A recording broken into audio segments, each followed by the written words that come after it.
Olá, muito boa tarde. Espero que todos estejam bem aí do outro lado. Esse é mais um espaço Cantinho da Verdade. Ficamos um pouquinho ausente, mas estamos de volta pela graça de Deus para então tratarmos de mais um assunto que envolve aquilo que é a nossa vida. E desde já queremos pedir também desculpa pelo atraso, surgiu alguns imprevistos, vocês sabem, as condições climáticas aqui na nossa cidade do Ambo muitas vezes não nos facilitam e por isso estamos começando essa hora. E queremos também agradecer pela vossa participação aí do outro lado, porque acreditamos que vocês estão aí do outro lado nos assistindo então para mais uma live. Bem, nesta live nós estaremos abordando aquilo que é uma mulher de oração face às dificuldades, face aos desafios da vida. E com essa live nós queremos então perceber, descrever aquilo que é o perfil de uma mulher de oração, né? Tocar em pontos que vão nos facilitar então a perceber até que ponto uma mulher pode se tornar uma mulher de oração, nesse caso, desculpa o pleonasmo, e também vamos aqui trazer pontos que vão facilitar então para que as nossas manas e também nós como irmãos possamos nos tornar homens e mulheres de oração face às dificuldades ou então aos desafios da vida. Desde já, estamos aqui com a nossa obreira Malu, é a nossa convidada de hoje, e a nossa obreira que estará então nos ajudando a compreender esta temática. Muito boa tarde, irmã obreira Malu, como estás? Muito boa tarde, irmão Teixeira. Estou bem, graças a Deus. Irmão Teixeira, como é que está? Eu também estou bem. Então, pronta, irmã Malu, para mais uma viagem. Prontinha. Para Sim. mais uma viagem nas alturas do cantinho da verdade. Sim, estamos lá. Então, gostaríamos que a nossa irmã Malu fizesse uma breve apresentação daquilo que vai ser a base da nossa conversa. Uma mulher de oração face aos desafios da vida. Assim, em poucos minutos, o que a irmã Malu diria para então nos manter norteados ou para nos manter atualizados quanto à temática, quanto ao que vamos falar agora? Muito obrigada pela oportunidade. Vamos, antes de tudo isso, começar com uma pequena oração, a fim de nos entregarmos a Deus para o início do assunto, pode ser? Que bom. Oremos. Sim. Querido Deus, Pai Todo-Poderoso, obrigado, Senhor, porque nos permitiste mais uma vez nos reunirmos aqui neste cantinho, para assim, ó Deus, exaltarmos o Teu nome. Permita, Deus, que Teu Espírito seja conosco e nos proporcione capacidade para falar segundo Sua vontade. Abençoe o pessoal aí do outro lado, em nome de Jesus. Amém. Amém. Posso ver? Podemos. Muito obrigada. Sim, o assunto de hoje é muito, mas muito importante, porque retrata de um gênero muito especial, que é a mulher. Hoje estaremos abordando sobre uma mulher de oração face aos desafios da vida. Como vemos, o nosso mundo, de todos os lados, nos apresenta uma e outra dificuldade. E falar de dificuldade, isso é quase às vezes assim, é irrelevante, porque é o nosso cotidiano. Mas o que mais importa no dia de hoje, ou nesta tarde, é a temática que envolve a oração face às tais dificuldades. Mas para já vamos levar os nossos pensamentos nas Sagradas Escrituras, no livro de Atos capítulo 1, no livro de Atos capítulo 1. Sim, Atos capítulo 1. Certo? Uhum. A partir do seu verso 12, vamos começar do verso 12 até o verso 14. Verso 12 e verso 14. Ao verso 14, sim. Diz assim: Então voltaram para Jerusalém, do monte chamado das Oliveiras, o qual está perto de Jerusalém, a distância do caminho de um sábado. E entrando, subiram ao cenáculo onde habitavam Pedro e Tiago, João e André, Filipe e Tomé, Bartolomeu e Matias, Tiago, filho de Alfeu, Simão e Zelote e Judas, irmão de Tiago. Todos estes perseveravam unanimemente em oração e súplicas com as mulheres e e Maria, mãe de Jesus, e com os seus irmãos. Amém, muito obrigada. Quando nós nos retratamos, ou seja, nos apegamos muitas das vezes para falar da história do Pentecoste, nós muitas das vezes só nos atemos aos discípulos. E parece que esse trecho aí que fala sobre as mulheres é um pouquinho esquecido, como se na época do Pentecoste as mulheres estivessem de parte, ou seja, quando Deus derramou o seu Espírito Santo para a proclamação do Evangelho, as mulheres estivessem de parte. Mas aqui esse trecho nos diz que eles perseveravam unanimemente em oração, tantos discípulos, e faz menção de mulheres. Apenas particularizou o nome de uma mulher, né, que é a famosa Maria, a mãe de nosso querido Jesus Cristo, para nos fazer referência de que realmente também em todas as épocas, ou seja, naquele período, as mulheres também se envolviam em oração. Atendendo que o nosso assunto de hoje vai tratar de oração, eu trouxe primeiramente esse tema para nos fazer lembrar de que em todas as épocas as mulheres se engajaram no ministério de oração. Amém. Antes que o Espírito de Deus caísse, ou quando o Espírito de Deus caiu e os discípulos saíram a proclamar, lembrem-se todas as mulheres que as mulheres também estavam presentes. As mulheres não estavam exclusas desse momento de pregar o Evangelho, nem tampouco estavam exclusas do poder que eles receberam para proclamar. Tudo porque o que eles exerceram, as mulheres também que exerceram. Meus queridos e minhas queridas irmãs, de realçar que o que faz uma mulher, o que faz um homem de oração, também torna uma mulher de oração. Porque se eles buscam, se eles clamam, se eles se entregam, e a mulher fazer o mesmo, então ela também será, obviamente, que uma mulher de quê? De oração. Só que essa mulher de oração, ela apresenta um perfil diferente das demais que provavelmente não oram. Porque quando se fala de mulher de oração, ela apresenta uma postura diferente. Mas antes que nós falemos praticamente dessa postura que muitas mulheres tendem a enfrentar ou a manifestar face aos desafios da vida, eu gostaria que nós tivéssemos em mente o que realmente significa uma mulher de oração. Muitas pessoas olham para muitas mulheres oram e talvez passam longo tempos em oração. Têm talvez aquele hábito antes de cozinhar uma oraçãozinha, antes de comer, antes de fazer qualquer coisa. Mas será que isso é que nos torna homens, ou seja, mulheres de oração? O que a Bíblia quer nos trazer em mente quando se trata de mulheres de oração? A Bíblia não nos traz praticamente definição, mas apresenta-nos indícios de mulheres que buscaram o Senhor e por intermédio de suas vidas nos fazem entender que realmente uma mulher de oração é assim e assim. E pelas histórias bíblicas de tantas outras mulheres, eu pude perceber que a mulher de oração é aquela que busca a resposta do céu.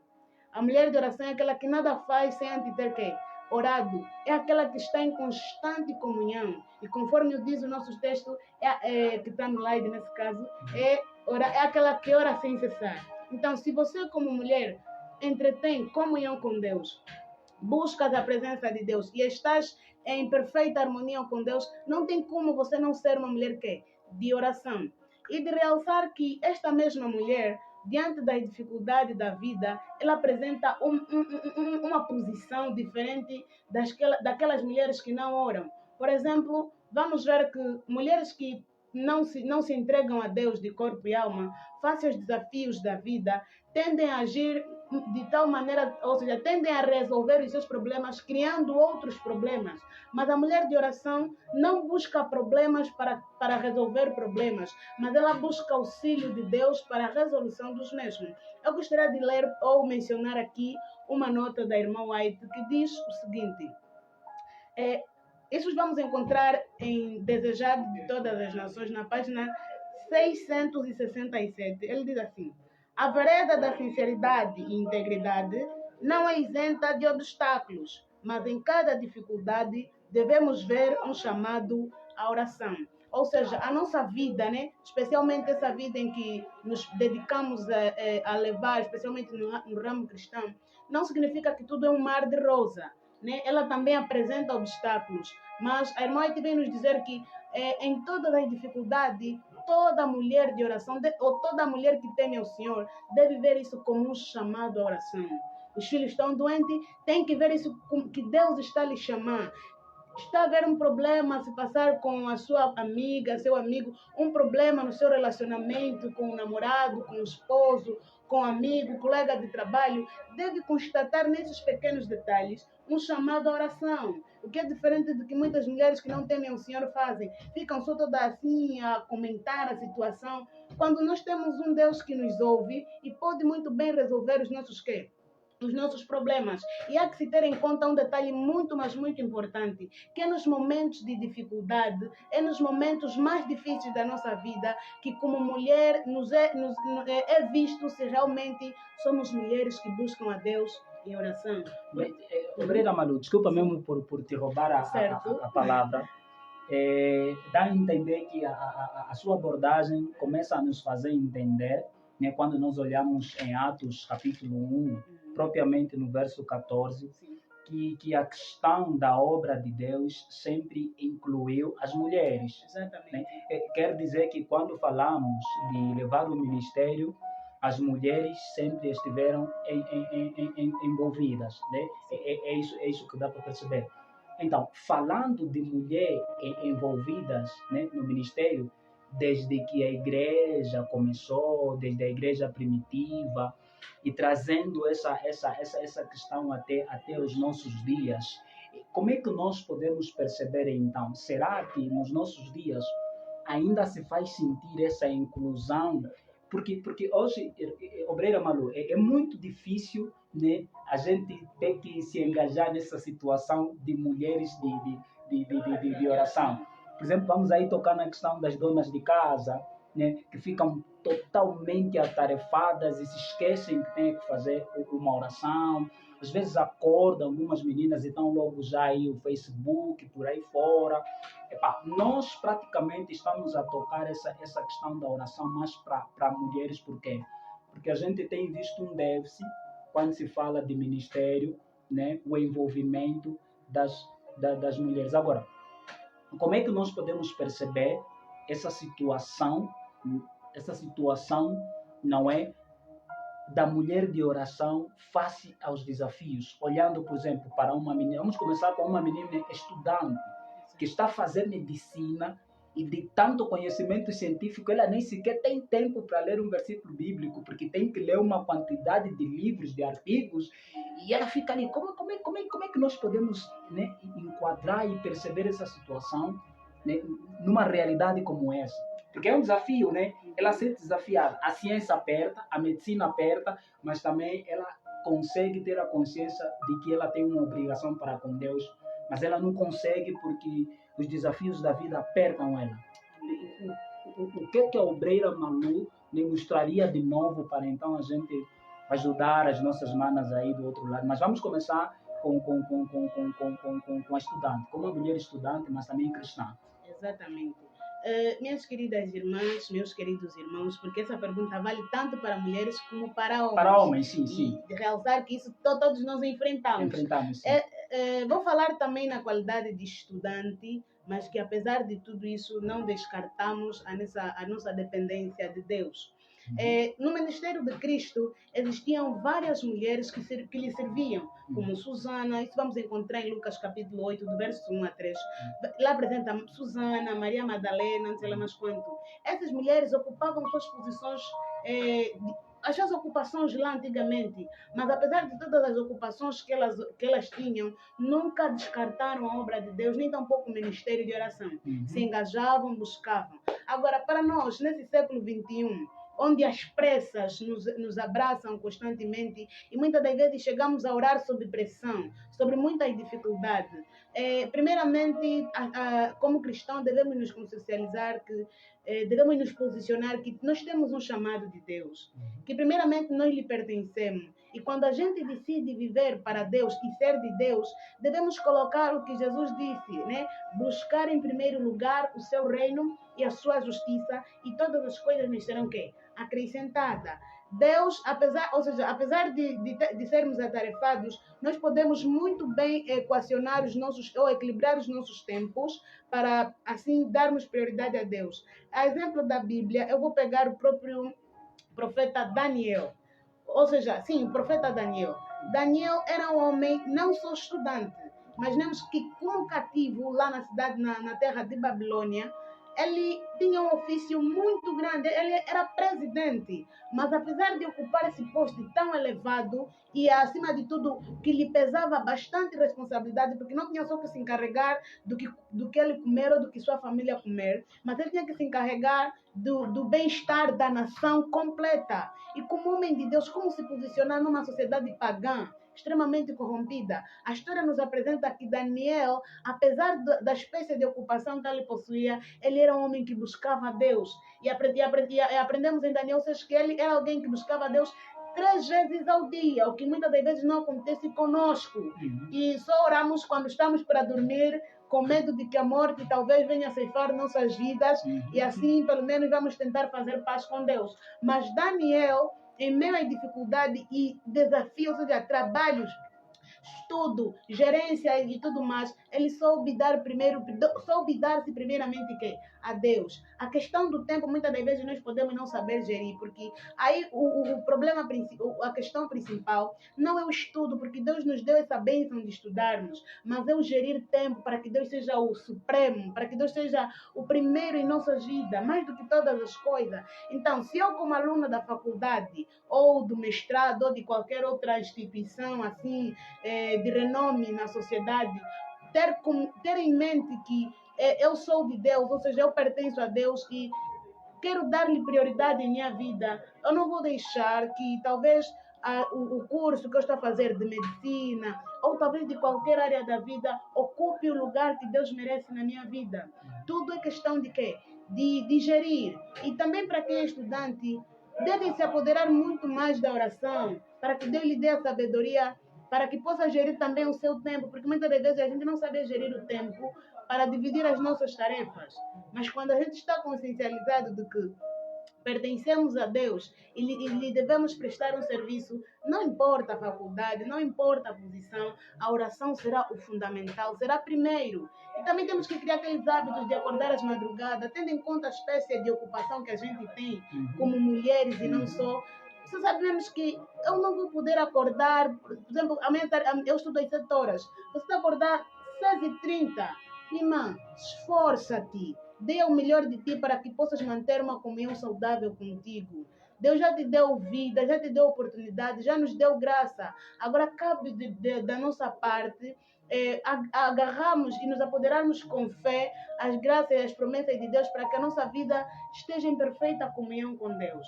Então eu acredito que quanto aos estudos, as tarefas, especialmente para as mamães, alegam muito que não, os filhos, o marido, não tem como às vezes fazer, é porque às vezes ainda não colocamos Deus como prioridade. E olhando para essa questão, eu gostaria que a irmã Malu sustentasse a sua abordagem, trazendo a tua própria experiência, sabendo que você é uma estudante, né? Embora já passaste aqui algumas dicas que acho que o pessoal lá do outro lado conseguiu perceber, mas então, falar da sua própria experiência, né? Olhando nessa questão que eu coloquei, vamos introduzi-la para nós perceber como é que a irmã Malu, né, como estudante, né, de linguística, lidar com essa questão de orar, né, constantemente, profundamente, mesmo com os apertos de lá da faculdade. Ok. Para todos que estão na faculdade, eles sabem que lá não é um mar de rosa, né? E a gente não aprende de mãos beijadas, ou seja, lemos, o conhecimento entrou. Tem que haver esforço e sacrifício. Mas É conforme eu disse, é questão de prioridade e capacidade para gerenciar o nosso próprio tempo. Na qualidade de estudante universitária também, eu, graças a Deus, sei gerir muito bem o meu tempo para que possa dar lugar devido a Deus na minha vida, especialmente no que diz respeito à oração. A Bíblia me apresenta que eu devo orar sem cessar, mas primeiramente eu tenho o costume de buscar a Deus às madrugadas. E esse é um segredo muito fundamental que muitos... Olha, a oração das madrugadas é uma oração, é um momento de oração poderosa que toda mulher que realmente quer saber colocar Deus em primeiro lugar, aproveitar esses momentos do dia, né, antes que o dia comece e as atividades comecem a nos apertar, escolher sempre essas horas para orar, a fim de que outras atividades possam ser sequentes. Como é que eu faço? Assim, então, eu coloco os alarmes, porque às vezes a sobrecarga da escola e outras atividades de casa, né, me enfadam. O que é que eu faço? Durmo mais cedo e acordo também mais cedo às madrugadas. Isso pode ser às vezes 0, às vezes 1, 2, 3, a depender do tipo de atividade que eu vou exercer naquele dia. Quero dizer que o que a irmã Malu está tentando nos passar é que nas primeiras horas do dia, ou seja, as primeiras horas do dia da irmã Malu começam com Deus. Exatamente. Como estudante. Exatamente. E tem outro quesito, não sei se vocês perceberam, a irmã Malu vai continuar, mas não sei se vocês perceberam. A irmã Malu aplica um princípio fundamental dentro dos princípios de saúde. A irmã Malu procura dormir cedo para acordar mais cedo. E assim, quando a irmã Malu acorda, que é cedo, ela se coloca primeiramente no altar do Senhor. Amém. E isso é fundamental para se tornar uma mulher de oração, irmã Malu. Olha, sim, isso é fundamental de oração, porque a única forma de nos tornarmos mulher de oração, minhas queridas irmãs, não nos iludamos, é mesmo orando. Ninguém poderá... Exercitando a prática da oração. A prática é o critério da verdade. Como é que eu vou me tornar uma mulher de oração se eu não oro? Como é que eu vou me tornar um bom matemático se eu não exercito matemática? Então, se eu quero ser uma mulher de oração, a única coisa que eu preciso fazer é apenas orar. Orar mesmo, conforme a Bíblia diz, orar sem cessar. Mas é orar com conhecimento que advém da palavra, porque às vezes há muitas que oram, mas não leem a Bíblia. Isso também é um grande perigo que muitas mulheres podem correr, porque a oração, a Bíblia nos ensina como realmente devemos nos achegar a Deus. Como é que nossa oração pode se tornar eficientes? Porque muitas de nós oramos, mas a nossa oração é sem poder, é sem eficiência, porque parece fazer oração como muitos outros do mundo espírita fazem, né? Fazer umas gritarias ou fazer algumas invocações e pensar que isso é que trará Deus ao nosso lado, ou seja, que vai nos levar a Deus. Mas se eu, com conhecimento da Bíblia, né? Porque a Bíblia diz que a palavra do Senhor é lâmpada para nossos pés e luz para os nossos caminhos. Então, até a Bíblia nos ensina como realmente devemos orar. Então, se a única forma de eu aprender a orar é orando, então eu devo orar. Então, é nessa perspectiva, irmão Teixeira. Continuando já na sua experiência, acordas de manhã cedinho e tal? Acordo de manhã bem cedinho mesmo, conforme eu disse, às madrugadas, tenho vario, às vezes 0, às vezes 1, às vezes 2, às vezes 3, e às vezes mesmo 4, e às vezes mesmo 5 horas. Também temos que admitir essa realidade. Às vezes 6 horas, mas é raro acordar 6 horas, porque eu sei o tipo de atividades que me enfrentam. Normalmente é mais, no máximo 4 horas. Porque essas horas são momentos de muita calma. É um momento que eu sei que posso buscar a Deus sem pressa. Porque quando eu busco a Deus com pressa, eu sinto que parece não me satisfiz. Eu preciso estar saciada, eu preciso sentir que busquei a Deus e Ele me recebeu em sua presença, e que tenho certeza que daqui para diante os meus passos serão seguidos mediante aquilo que eu supliquei diante de Deus. Mas quando eu faço uma oração muito apressada, às vezes sem foco, sem objetivo, a única tendência é só orar para amenizar, como se fosse tocar na cabecinha de Deus. Olha, por favor, dá. Eu estou com pressa. De formalidade. Um cumprimento básico. Mas para que assim não seja, é buscar mesmo a Deus de madrugada.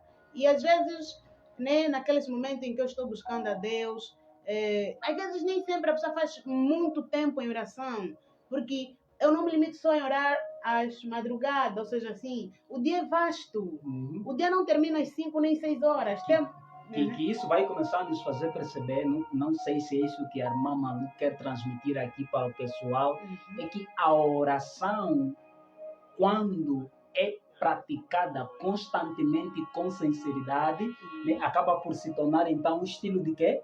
É isso aí, irmã Malu? É isso Torna-se aí? realmente um estilo de vida. Uhum. Porque eu ainda, na qualidade de estudante e alguém que se propõe mesmo e se dedica numa vida de oração, num ministério de oração, podemos assim dizer, quando eu não oro, é como se alguma coisa alterasse na minha própria personalidade. É como se Deus não estivesse comigo. Imagina Deus não estar comigo. O dia não tem sentido. Tá vendo? É como se eu escrevermos a palavra água, tirarmos o acento agudo. A palavra fica Eu não sei sem qual sentido. seria a pronúncia Não, fonética sim, da palavra. não vemos a pronúncia, mas quando a gente ora, você sente mesmo que todos os traços nos pés e todos os pontos nos is estão mesmo ali, sem nenhuma rasura. Tá vendo? Porque a presença de Deus é que me motiva a agir como eu ajo diante da sociedade, lá na escola, é que me habilita a estudar. Porque até a influência da oração na minha vida se repercute no meu cotidiano, nos meus estudos. Por exemplo, se eu for à escola, não tive comunhão com Deus, fico sem aquele ânimo, porque eu sei que Deus é minha motivação. O amor de Deus é que me constrange. Então, eu devo mesmo orar. Ou seja, eu oro mesmo porque, não só porque talvez a motivação em si, mas é porque depois torna-se a essência da vida da pessoa. É que a pessoa depois, sem oração, ela vê-se que a sua vida não tem mesmo o quê? Sentido. Eu acredito que muitas manas que estão ali são mesmo mulheres de oração. E elas sabem o que realmente isso significa. E para quem é estudante, mamã trabalhadora, irmãs, vamos orar. Vamos nos entregar mesmo de verdade, sem reserva, deixar que, né, nos entreguemos a Deus e que Deus depois resolva as nossas situações, como Ele disse, que se primeiro o reino dele, depois Ele acrescenta. Então, para que duvidar? E obreira Malu, para apimentar, que personagem bíblica, né, de uma mulher de oração a irmã Malu nos traria? Exatamente. Assim, de forma a sustentar, né, a realidade claro. mais antiga com a nossa realidade, em consonância com a sua própria realidade. Amém. Porque a Bíblia apresenta-nos grandes mulheres que nas dificuldades persistiram orando, mesmo não vendo ainda de imediato a resposta divina, mas mesmo assim apertaram. Então, qual referência a irmã Malu traria para nós, a fim de que a gente continue então a voar nessa viagem cogitativa, nesse caso? Exatamente.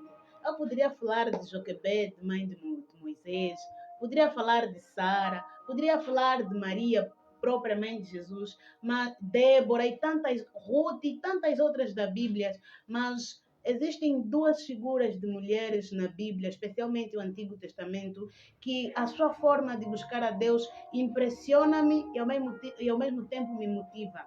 Essas personagens são Esther e Ana. Podemos ler um pouquinho desse trecho? Rapidinho, à vontade. Ainda o livro de Esther. Esther, no seu capítulo 4.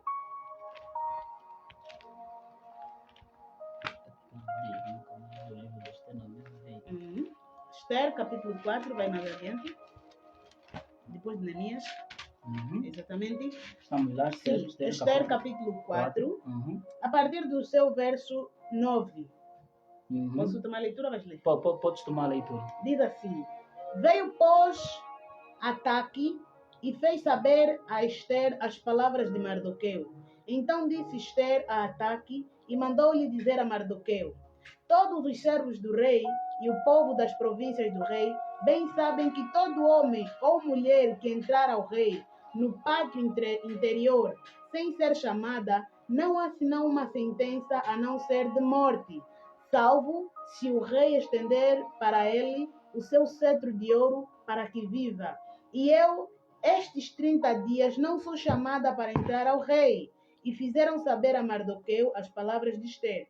Então disse Mardoqueu que tornassem a dizer a Esther: Não imagines em teu ânimo que escaparás na casa do rei, mais do que todos os outros judeus, porque se de todo te calares neste tempo, socorro e livramento de outra parte virá para os judeus, mas tu e a casa de teu pai perecereis. E quem sabe se para tal tempo como este chegaste a este reino? Então disse Esther, que tornassem a dizer a Mardoqueu, vai, ajunta todos os judeus que se acharem em Suzã, e jejuai por mim, e não comais nem bebais por 3 dias, nem de dia, nem de noite. E eu e as minhas moças também assim jejuaremos, e assim irei ter com o rei, ainda que não é segundo a lei, e perecendo, perece. Então Mardoqueu foi e fez conforme a tudo quanto Esther lhe mandou. Eu e as minhas moças. Eu e as minhas moças, aquelas que têm bebido também do testemunho de Esther, porque Esther, aqui a Bíblia nos apresenta que Esther era uma judia, mas que foi, conforme nós sabemos o historial, foi chamada, esteve no palácio substituindo a rainha Vasti. Esther, diante de uma dificuldade tão grande que foi um decreto de morte para todo o povo judeu, e sendo ela judeu, se colocou na posição desse povo, e a princípio ela estava assim, sem jeito, como é que eu vou fazer? Mas as palavras de Mardoqueu motivaram Esther a tomar uma posição. Imagine, lhe disse, se tu te calares, socorro e livramento virão de outra parte. Deus poderá mover outras mãos. Porque Mardoqueu sabia que a Esther, naquele lugar, ela poderia se posicionar a favor do povo. Mas Esther é apenas uma rainha que depende do rei para poder fazer as suas atividades. Então, Esther, tendo consciência do perigo que envolvia não só a sua vida, mas concretamente a vida do povo de Deus, ela preferiu quebrar a lei dos medos e dos persas, que é impossível revogar, para quem lembra na Sagrada Escritura. Sim, a lei dos medos e dos persas. Ela quebrou essa lei e decidiu entrar em jejum e oração durante 3 dias, tanto ela como as suas moças, enquanto que o povo também lá ficasse em jejum, para que pudesse apaziguar a situação que colocava em atrito o povo de Deus. Vejamos que ela não era uma senhora, era uma jovem como você que está aí do outro lado, uma jovem que também tem sonho, tem ideias e muito percurso para frente. Então, a exemplo de Esther, nós vemos que ela é uma mulher que se doava em oração. Imagine se Esther não fosse uma mulher de oração, que atitude ela manifestaria diante daquele decreto? Provavelmente diria que não, deixa o povo que eu aqui estou salva, sou rainha. E ainda mais, ela não havia se identificado como quem? Como judia lá no próprio palácio, a princípio sob ordem de quê? De Mardoqueu. Mas, atendendo a essa situação, ela viu que era necessário que se revelar. E nessa situação, a nossa irmã Esther, da Bíblia Sagrada, ela preferiu que dobrar o joelho, buscou ao Senhor, jejuou, e conforme o relato bíblico, né, a conclusão dessa temática, apresenta-nos que a oração de Esther, ou seja, o povo de Israel venceu mediante as súplicas e oração que Esther fez. Então, Esther foi desafiada, segundo os desafios da vida. E dentro daquele contexto, dizer que não era um desafio simples. Imagina, você já é de outra terra, cativa, uma escrava, ou seja, assim já de escrava para rainha, nesse caso, né? Uma cativa numa terra estranha, com culturas, religiões diferentes da sua, sem pai, sem mãe, distante dos seus familiares. Como reagiria diante dessa situação? Então Esther manifestou que, apesar de tudo, a posição de joelho é a melhor de todas face às dificuldades. Amém. Amém. E outra personagem, conforme eu disse, é Ana. Ana, segundo o livro de 1 Samuel, vamos lá? 1 Samuel. Estamos lá? Sim. Em seu capítulo 1.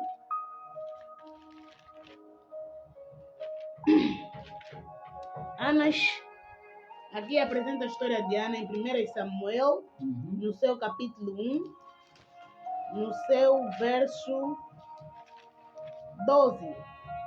Diz assim: E sucedeu que, perseverando ela em orar perante o Senhor, Eli fez atenção à sua boca, porquanto Ana no seu coração falava. Só se moviam os seus lábios, porém não se ouvia a sua voz. Pelo que Eli a teve por embriagada. E disse-lhe Eli: Até quando estarás embriagada? Aparta de ti o teu vinho. Porém, Ana respondeu e disse: Não, meu senhor, eu sou uma mulher atribulada de espírito. Nem vinho, nem bebida forte tenho bebido, porém tenho derramado minha alma perante o Senhor.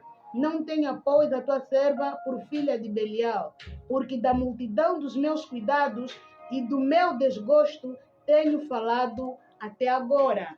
Oração silenciosa, nem preciso proferir palavras. Não foi necessário preferir palavras. Do seu coração, ela clamava a Deus, mas prostrada diante de quê? Do altar no santuário quê? Lá do povo de Israel. Então vemos aqui mais outra personagem que era Ana, uma mulher muito triste. Imagine você, uma jovem, casa, de repente descobre que você não faz filho. Vê aí aquela tia, te dá aquela ideia. Olha, eu conheço uma senhora mesmo que um bom tratamento sai, tira tudo, você até gasta gênio. Eu conheço um papá, você começa a receber um montão de ideia para que possa resolver tua situação. Perdão, mas Ana não atentou para essas ideias e como se não bastasse, não só fazia filho e o facto de ser estéril, também era insultada por sua rival. O marido teve que arranjar outra para lhe dar quê? Filhos, o que Ana não lhe poderia quê? Dar. E a sua rival tinha se achava, se batia no peito que eu sou mais mulher do que Ana. Ana, você não nasce. Imagina, Ana, você não nasce. Por exemplo, você te chamarem que você não nasce, você não faz filho. E você vê os filhos da tua rival, o teu marido ir sempre para lá. Você fica sem chão. Até você perde de vista que existe o céu aí por cima da sua cabeça. Mas Ana nos apresenta aqui derramar a alma diante do altar, na presença do Senhor, é fundamental. Mostra que, apesar das dificuldades, de ser tão difícil e mesmo acima de tudo impossível aos olhos dos homens, é possível para uma mulher que ora. Eu sei que muitas de nós, e provavelmente tu estejas ali, também estás nas mesmas situações que Ana, mas se você quer que Deus resolva, você precisa acreditar nele e buscá-lo como Ana buscou e, acima de tudo, derramar sua vida em oração. Nessa história de Ana, eu presto atenção no detalhe muito fundamental. Ana era uma mulher que aprendeu muito de Cristo, que aprendeu muito das Sagradas Escrituras, porque se ela não fosse uma mulher de fé e oração, provavelmente poderia ter aceitado os conselhos daquela época de procurarem outros caminhos. Provavelmente teria aceitado, entrado em desespero, dizendo que não, já não quero mais, não vou orar mais, porque afinal de contas, e até poderia se tornar, como dizem, né, até alguém incrédula que não crê em Deus porque não lhe está sendo possível que nascer, mas com fé que ela tinha e acreditando que o Deus dele era um Deus do impossível, ela não poupou seus esforços e tudo quanto ela poderia fazer era apenas orar. Existem situações nas nossas vidas que a única coisa que a gente vai precisar fazer é orar, porque o médico já não pode mais colocar nenhum antídoto para talvez sarar a sua enfermidade.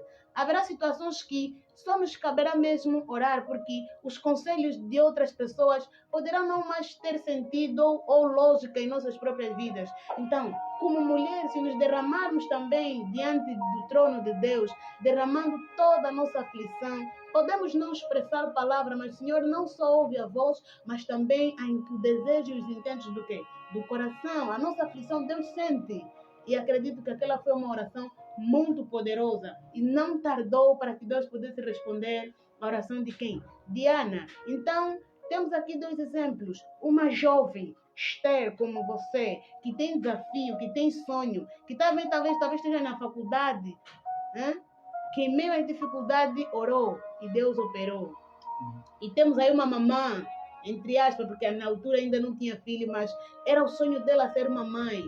Mas apesar de tudo não ouviu, não poupou os seus esforços e tudo quanto poderia fazer, ela fez em oração. Agiu de joelho. Amém. Muito obrigado, irmã Malu, pela abordagem. E estamos já a terminar, mas assim, de forma resumida. De forma resumida, obreira Malu, o que é, na verdade, uma mulher de oração face às dificuldades da vida? Creio que já falaste, mas assim, de forma Sintética. Resumida, o que você deixaria a gente para afindarmos com essa live de hoje? Exatamente. De forma resumida, eu diria que uma mulher de oração é uma mulher segundo o coração de Deus. É uma mulher que nada faz se não tiver orado, se não tiver recebido resposta de Deus para agir. Que as suas ações são fruto da reação divina em sua própria vida. Isso é que eu considero como uma mulher de oração. E um detalhe, muitos de nós, ou muitas mulheres, né, admiram, especialmente os homens, admiram mulher que estudou tanto, mulher que tenha diploma, mulher que talvez tenha é de renome na faculdade, uma escritora, uma licenciada, mas pouco têm atentado para esse detalhe muito fundamental, que de todas estas, nenhuma delas sobrepuja a mulher de oração. Nenhuma, porque a mulher de oração é uma mulher poderosa. É uma mulher que faz toda a diferença na sociedade. E eu até digo assim, pode existir qualquer tipo de mulher, mas se houver mulheres que temem que temem e tremem perante a presença de Deus, a essas eu admiro bastante. A essas eu louvo a Deus. Eu digo mesmo amém. Por quê? Porque temos uma sociedade totalmente deturpada quanto ao conceito de mulher. E quando uma mulher se entrega a Deus e busca, lhe consulta em oração, essa mulher para mim faz toda a diferença na sociedade. Mas eu tenho um apelo para todas as mulheres que estão ali do outro lado, e para os homens também vai caber. Dizer que Jesus disse que sem mim nada podeis fazer, até mesmo oração, meus irmãos. Sem Jesus a gente também não conseguirá orar. Primeiramente é necessário que Cristo esteja enraizado em nossas próprias vidas, para que nossas orações encontrem um lugar no trono de quem? De Deus, porque muitas mulheres oram, mas oram de forma que vã, porque Cristo não está nelas. Estamos a perceber? Cristo Sim. não habita nelas. O Espírito de Deus está tão destituída, mas apenas conservam a tradição da oração, a cultura da oração. Isso vamos ter que descartar. Vamos ter que colocar primeiramente Deus em nossas vidas e ser Ele o que motiva a ter nossas próprias orações. E do outro lado, o apelo que eu quero deixar, né, para todas as mulheres, é um chamado mesmo à oração, que nós vamos encontrar, um chamado diretamente às mulheres, para que possam orar, encontrado no livro de Isaías, capítulo 32. Vamos só tomar, por favor, a leitura, a fim de que possamos entender qual é a vontade de Deus para nós. Isaías 32. Sim, exatamente. Isaías, capítulo 32, começando do verso 9. Até o verso? Do verso 9 até 11 e, por fim, o verso 15. Então, tomarei a leitura. Então, pode tomar. Levantai-vos, mulheres, que estáis sossegadas, e ouve a minha voz. E vós, filhas, que estáis tão seguras, inclinai os ouvidos às minhas palavras, porque num ano e dias vireis a ser turbadas. Ó mulheres que estáis tão seguras, porque a vindima se acabará e a colheita não virá. Tremei, mulheres que estáis sossegadas, e turbai-vos vós, que estáis tão seguras. Despede-vos e ponde-vos nuas, e cinge com saco os vossos lomos. Verso 15. Até que se derrame sobre nós o Espírito lá do alto, então o deserto se tornará em campo fértil, e o campo fértil será reputado por um bosque. Amém. Amém. Eu não sei se vou ter mais que explicar esse apelo, mas eu acredito que o texto em si já cuidou em fazer um apelo direto, então não vamos mais estragar o que já está bom. Então, chegamos ao fim, né? Consoante a nossa abordagem, nós conseguimos perceber que desde lá, né, da igreja primitiva, o ministério de Cristo sempre envolveu mulheres. Então, você que está do outro lado, minha cara irmã, se sinta inclusa no ministério de Cristo. E a irmã Malu, obreira Malu, trouxe aqui a sua experiência como mulher, e fizemos aqui uma mistura que nos levou a perceber que, como mulheres, nós também precisamos obedecer os princípios de saúde. dormir cedo, para acordar cedo e buscar a Deus de madrugada, porque isso pode então nos ajudar a fortalecer aquilo que é a nossa vida espiritual e a nossa vida também como estudante. Por isso, Martinho Lutero dizia que a melhor parte dos estudos é a oração. Então, consoante o apelo da nossa obreira Malu, nós conseguimos perceber que a oração é fundamental quando se trata de vida, porque essa vida é recheada de dificuldades, de desafios. E ali introduzimos, a obreira Malu introduziu, por exemplo, a experiência de Ana e de Esther, e nós conseguimos perceber como é que elas conseguiram ultrapassar as suas dificuldades ou os desafios daquela época. Foi por meio de oração. E algo interessante ficou na experiência de Ana. Ana orava silenciosamente, tanto que Eline achou que ela estava embebedada. E isso nos faz entender que, mulher, você não precisa estar dentro de casa para orar. Na rua, dentro de ti, você pode orar. Antes de começar a fazer a prova, dentro de ti, você pode orar. Então, essas são as abordagens que a nossa obreira Malu trouxe para nós e creio que o pessoal do outro lado conseguiu perceber. Então, que sejamos homens e mulheres de oração. E isso só se aprende na presença do nosso Senhor Jesus Cristo. Esse é o Cantinho da Verdade e contamos convosco até a próxima semana. Tchau, tchau.